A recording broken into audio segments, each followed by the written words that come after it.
इंसान अपने अखलाक, किरदार और मुआशरत के लिहाज से कितने भी बुलंद मकाम पर चला जाए, बहुत से लोग इंसान की तारीफ करने लग जाएं, एक दुनिया इंसान के अखलाक और किरदार के अच्छा होने की गवाही दे। लेकिन इस दुनिया के अंदर तीन रिश्ते ऐसे भी हैं जो बड़ी मुश्किल से आपके अखलाक और किरदार के अच्छा होने के कायल होते हैं। जी हाँ, उनमें से एक तो इंसान की बीवी है, जिसके साथ आप अपनी जिंदगी का बहुत बड़ा हिस्सा गुजारते हैं। अगर किसी की बीवी उसके अच्छा अखलाक होने की गवाही दे तो ये बड़ी बात हुआ करती है। और दूसरा, हमारे रिश्तेदारों में हमारे चचाजाद भाई, जिनको हम अपनी पंजाबी जुबान के अंदर शरीका बरादरी भी कहते हैं, अगर वो बंदे के अच्छे किरदार की गवाही दें तो ये इंसान के आला किरदार के मालिक होने की अलामत हुआ करती है। और नंबर तीसरे पर, इंसान के बचपन के जिगरी और पक्के गूढ़े साथी, जिनके साथ इंसान का बचपन गुजरा होता है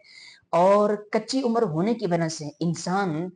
गैर शऊरी तौर पर बहुत से ऐसे काम कर देता है कि जिसके वो लोग गवाह होते हैं। और बड़ा होकर इंसान कुछ भी बन जाए तो वो मजाक करते हैं कि बचपन में हमने तुम्हारे साथ वक्त गुजारा है, अब तुम ये बनते हो और बचपन तुम्हारा इस तरह गुजरा है। लेकिन नाजरीन, आपको सुनकर खुशी होगी, कायनात के अंदर एक शख्सियत ऐसी भी गुजरी है कि ये तीन रिश्ते, ये तीन ताल्लुक बड़ी मुश्किल के साथ जिस इंसान के किरदार की कायल होते हैं, एक शख्सियत ऐसी भी गुजरी है कि यही तीन रिश्ते सबसे पहले उसके किरदार के सच्चा और पक्का होने की गवाह बने और उस पर अपनी जान को निसार किया। और वो शख्सियत कोई और नहीं, वो मेरे और आपके नबी हजरत जनाबे सैयदना मोहम्मद मुस्तफ़ा सल्लल्लाहु अलैहि वसल्लम की शख्सियत है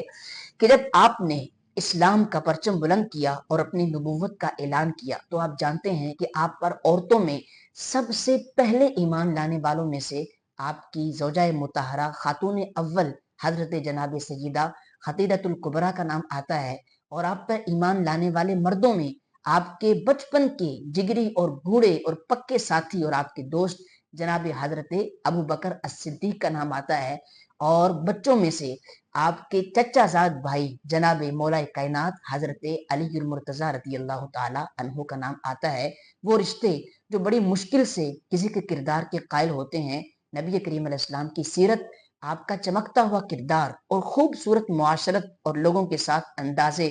तर्ज जिंदगी ऐसा यगाना था कि यही जो बहुत करीब रहे वो आपके बहुत दीवाने हो गए और आप पर सबसे पहले ईमान लाए। मुझे आपके सामने एक हदीस पेश करनी है जो बुखारी और मुस्लिम बहुत सी किताबों के अंदर है कि जब नबी पाक सल्लल्लाहु अलैहि वसल्लम पर पहली वही का नुज़ूल हुआ और आका करीम अलैहिस्सलाम घर के अंदर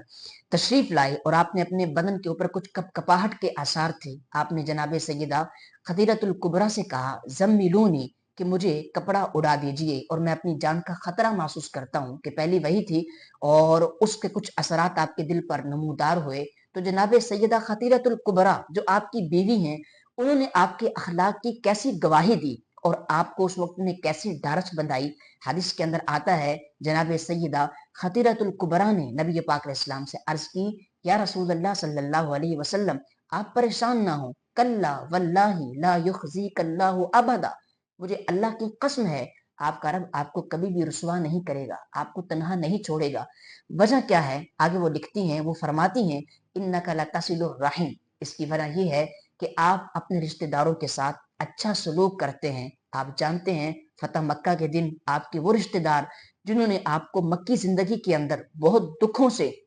दो चार किया, आपके घर के सामने अपने घरों के कूड़े लाकर रखे गए, आपके रास्ते में गड्ढे खोदे गए, आपकी राहों में कांटे बिछाए गए और ऐन सजदे की हालत में आप पर ऊंट की ओजड़ियां डाली गई, आपके मुबारक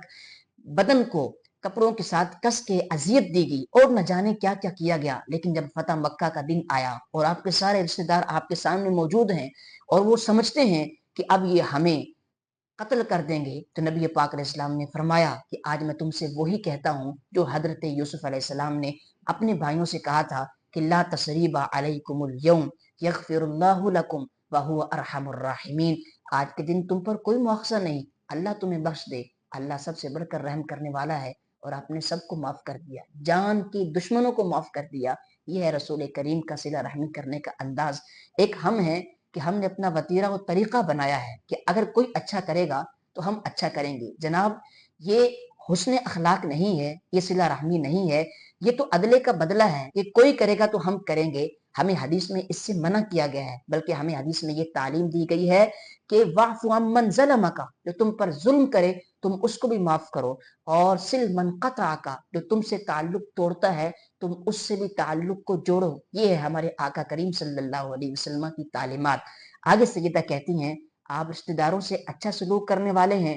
اور وتحمل القلہ، جن کا کوئی بوجھ اٹھانے والا نہیں ہے آپ ان کا بوجھ اٹھاتے ہیں، وتکسب المعدوم، اور جن کا کوئی کمانے والا نہیں ہے آپ ان کے لیے کما کے ان کے گھر کے اخراجات آپ پورے کرتے ہیں، حالانکہ آپ کو ان سے کوئی دنیاوی مفاد کی غرض نہیں ہے، فقط اللہ کی رضا کے لیے آپ سب کرتے ہیں۔ اور وتقر الضیف، آپ کی اچھی صفت یہ ہے آپ مہمان نواز ہیں۔ ہمارے آقا فرماتے ہیں جب مہمان تمہارے گھر آتا ہے وہ اپنا رزق لے کر آتا ہے، جب واپس جاتا ہے تو تمہارے گناہ اپنے ساتھ لے کر کے جاتا ہے۔ اور آخر میں سیدہ فرماتی ہیں یا رسول اللہ صلی اللہ علیہ وسلم، اللہ آپ کو کبھی رسوا نہیں کرے گا، کیونکہ آپ کی صفت میں یہ بھی ہے وَتُعِينُ عَلَى نَوَائِبِ الْحَقِّ، کہ جو لوگ حق کے معاملے میں کہیں پھنس جاتے ہیں تو آپ ان کی امداد کرتے ہیں۔ ایک ہمارا رویہ ہے کہ جب کسی کے پاس دولت، عزت اور شہرت ہوتی ہے ہم اس کے قریب رہتے ہیں اور اس سے اپنا تعلق استوار کرتے ہیں، اور جب اس پر مشکل آتی ہے تو ہم یہ کہہ کے اس سے کنارہ کشی اختیار کر لیتے ہیں کہ جناب یہ ان کے ذاتی معاملات ہیں اور میں کسی کے ذاتی معاملات کے اندر جو ہے وہ دخل اندازی نہیں دیا کرتا، اور اس کو ہماری امداد کی حاجت ہوتی ہے لیکن ہم اس سے یکسر اپنا تعلق ختم کر لیتے ہیں۔ اور ایک ذات تھی آقا کریم صلی اللہ علیہ وسلم کی، آپ کسی کو جانتے ہیں کسی کو نہیں جانتے، کوئی آپ سے تعلق رکھتا ہے آپ سے تعلق نہیں رکھتا، وہ آپ کے پاس آ گیا ہے کہ میں مشکل میں پھنس گیا ہوں میری امداد کر دیجیے، تو رسول کریم صلی اللہ علیہ وسلم بغیر کسی دنیاوی غرض، بغیر کسی تعلق داری اور رشتے کے اس کی امداد کیا کرتے تھے۔